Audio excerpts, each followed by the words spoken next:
இன்னைக்கு இருக்கு டஃப்பான வீடியோ. இப்போ இங்கே OUGHன்னு எழுதியிருக்குல்ல, ஆமாம், அதை நீ எப்படி சொல்லுவ?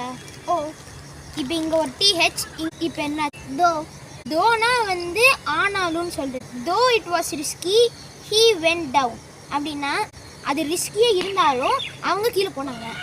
இப்போ இங்கே டி, இப்போ என்னாச்சு? டோ. தப்பு. டஃப் என்ன? கஷ்டமானது. The exam was very tough அப்படின்னா அந்த எக்ஸாம் ரொம்ப கஷ்டமானது. இங்கே THR த்ரூனா அந்த வழியா. The car went through the tunnel அப்படின்னா அந்த கார் டனல்குள்ள போச்சு. ஓகே. இப்போ இங்கே THOR, இப்போ என்னாச்சு? அது வேர்டு தரோ. தரோனா வந்து அது fully prepared for anything. He was தரோலி prepared for the exam அப்படின்னா அந்த எக்ஸாமுக்கு ஃபுல்லி ப்ரிப்பேர்டாக அவங்க இருந்தான். இந்த OUGHல இவ்வளோ வச்சிருக்கா? ஆமாம். Don't forget to like and subscribe.